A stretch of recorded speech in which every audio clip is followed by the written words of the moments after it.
मैं आपको सुनाने जा रहा हूं अपनी मंडली की सदस्य वृषाली जैन की लिखी कहानी तेरे मेरे बीच में पार्ट 4। इस कहानी में अब तक आपने सुना अलका और डॉक्टर अभय की शादी जल्दबाजी में हुई है, लेकिन डॉक्टर अभय को अलका बहुत पसंद आ गई है। शादी के बाद दोनों परंपरा के हिसाब से श्री महावीर जी के तीर्थ पर जाते हैं। वहां अलका की दोस्ती एक आंटी से हो जाती है। यही अभय को लगता है कि शायद अलका इस शादी से खुश नहीं है और वो अलका से इस बारे में बात भी करता है, लेकिन आंटी के पति की तबीयत अचानक खराब हो जाने की वजह से बात पूरी नहीं हो पाती। कहां पहुंचेगा अलका और अभय के बीच का ये सफर, सुनते हैं आगे। अलका आंटी को संभालती हुई उनके कमरे में दाखिल हुई। अभय पहले ही अंकल के पास पहुंच चुका था।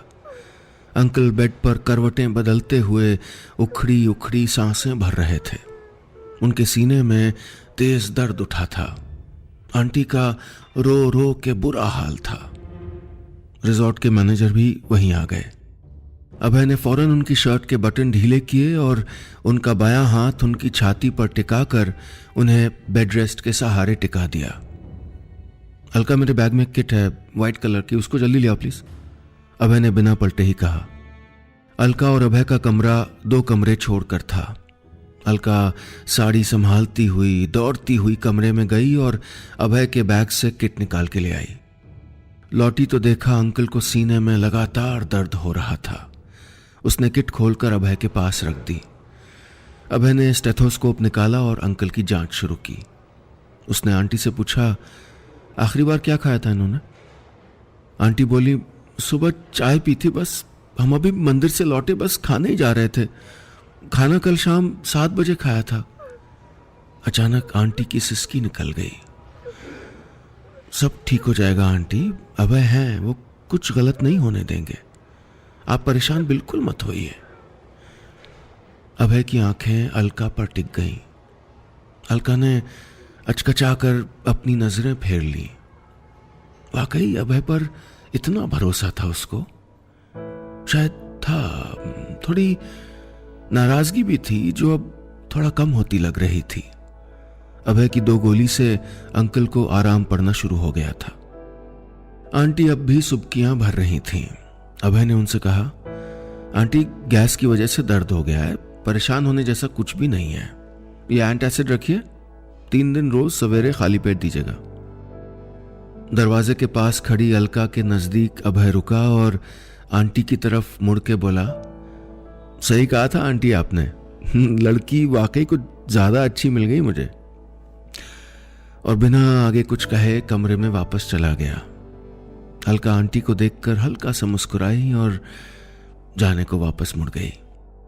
आंटी ने कहा, अलका कुछ देर बाहर चलोगी मेरे साथ? थोड़ा मुझे भी आराम आ जाएगा, बस थोड़ी देर। अंकल सो गए थे। अलका ने एक बार अपने कमरे की तरफ मुड़कर देखा, फिर आंटी के साथ बाहर चली गई। मैं और वो 43 साल से एक साथ हैं, 43 इयर्स। आज तक इन्हें कभी जुकाम भी तेज नहीं हुआ है। मैं बहुत डर गई थी। आंटी बाहर सीढ़ियों के पास बैठते हुए बोली। अब सब ठीक है आंटी, अलका ने आंटी का हाथ थामते हुए कहा। श्री महावीर जी बहुत छोटा सा गांव है। रिजॉर्ट की सीढ़ियां सीधी सड़क पर खुलती थीं। एक सीधी सड़क के आसपास ही पूरा गांव बसा हुआ था। धुले धुले रास्तों पर गीली मिट्टी की भीनी खुशबू महक रही थी, लेकिन मन किसी चीज में नहीं लग रहा था। अलका को रह रहकर अभय की बातें याद आ रही थीं। तुम्हारी चुप्पी मुझे परेशान कर रही है। अगर ये रिश्ता तुम्हारे मन से नहीं हुआ है तो। अचानक आंटी ने उसका हाथ थाम लिया। जानती हो अलका, तुम्हारे अंकल और मैं शादी के पहले मिले भी नहीं थे। शुरू में बहुत कम बोलते थे, लगता था जैसे बस निभा रहे हों।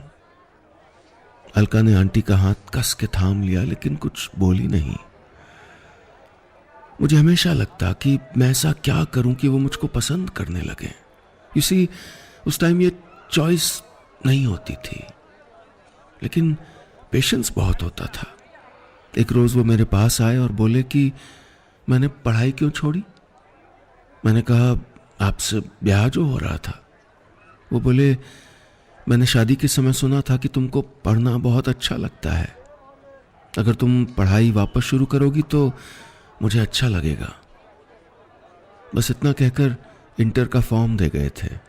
सिर्फ इंटर नहीं, डॉक्टरेट तक वो मेरा साथ निभाते रहे।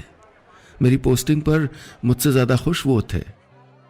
मुझे उस रोज पता चला था अलका कि वो मुझसे कितना प्यार करते हैं।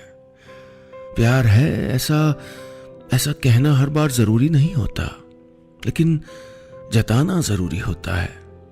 मेरे अंदर जो उस दिन सुकून आया था ना अलका, वो आज 43 साल बाद खोता सा लग रहा था। उनके बिना जिंदगी सोची ही नहीं जा सकती। आंटी की कही बातें अलका को सोचने पर मजबूर कर रही थीं। अभय को सिर्फ एक बात से जज नहीं करना चाहिए उसको। इतने दिनों में एक बार भी अलका को नहीं लगा था कि अभय को उसका ख्याल नहीं है। ख्याल तो अलका को भी था, लेकिन कुछ था जो सहज होने से उसे रोक रहा था। वैसे अभय के लिए वो एक गिफ्ट भी लाई थी, बहुत सहेज करके, बहुत मेहनत से बनाया था, लेकिन दे नहीं पाई थी।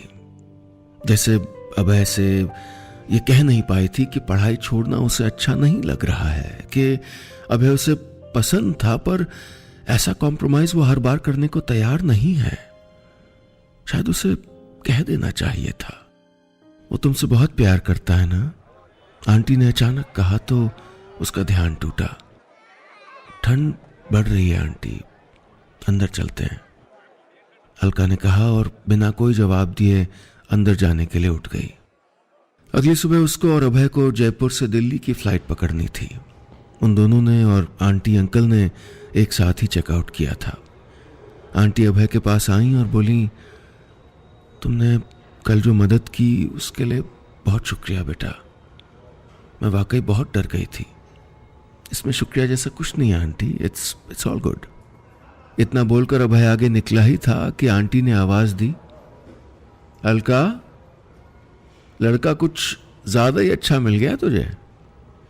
अभय फटी फटी आंखों से उसे देख रहा था। दोनों का सामान टैक्सी में लोड हुआ और वो जयपुर एयरपोर्ट के लिए निकल गए।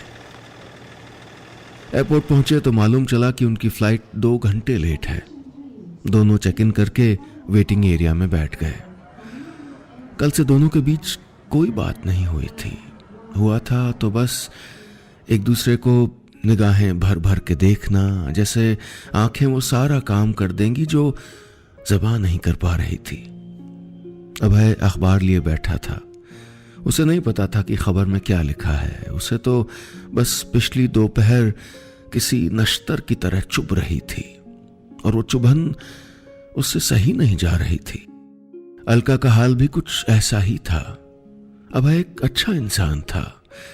उसने एक बार कोशिश की थी अभय के बिना जिंदगी के बारे में कल्पना करने की, लेकिन नहीं उसे वजह दिखी और नहीं जिंदगी। और उस पल उसको समझ आ गया कि उसे करना क्या है। बाबा ने कहा था कि रिश्ते का एक छोर अगर वो संभालेगी तो अभय दूसरा संभाल लेगा। और फिर उसने अपने बैग से एक सलेटी रंग का बॉक्स निकाला जिस पर लाल रंग के रिबन से एक बो बंधी हुई थी। खोलिए इसको, अलका ने अभय के हाथ से अखबार लेते हुए कहा। क्या है इसमें? अभय ने कहा। खोलिए तो। अभय ने जब बॉक्स खोला तो कुछ बोल नहीं पाया। अलका ने अपने हाथों से उन दोनों के नए घर के लिए एक नेम प्लेट बनाई थी। पत्थर के छोटे छोटे ब्लॉक्स के ऊपर अक्षर अक्षर उन दोनों का नाम था, अलका एंड अभय सेठी। अभय, मुझे हमेशा ही अपने मन की फीलिंग्स कहना नहीं आया।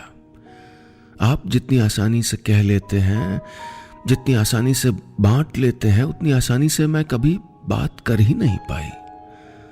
कभी पापा से भी कुछ कहना होता था तो मुझे बहुत सोचना पड़ता था।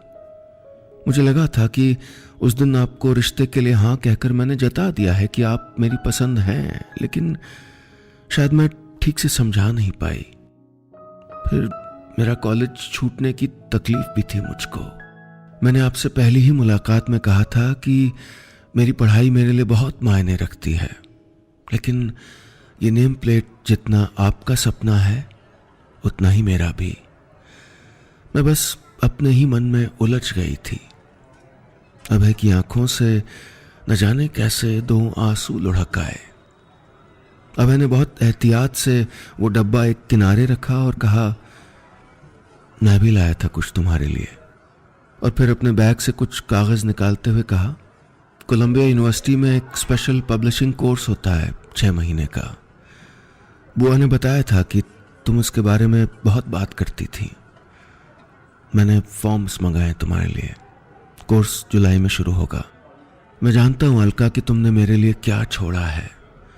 मेरे सपने चाहे जितने भी बड़े हों अलका, वो तुम्हारे सपनों का हाथ कभी नहीं छोड़ेंगे। ये तुम्हारे और मेरे बीच की सबसे बड़ी साझेदारी है। अलका ने धीरे से अपना सर अभय के कंधे पर रख दिया। अभय की नर्म उंगलियां अलका के आंसू बड़े प्यार से पोंछ रही थीं। वक्त जैसे थम गया था उस पल। जयपुर एयरपोर्ट उन दोनों के लिए दुनिया की सबसे खूबसूरत जगह बन गई थी। 3 दिन बाद जब अलका ने अमेरिका के लिए उड़ान भरी तो उसके दिल में अपनी नई जिंदगी के लिए एक नई उमंग थी। उसने और अभय ने अपनी नई जिंदगी के लिए कदम बढ़ा दिया था एक साथ।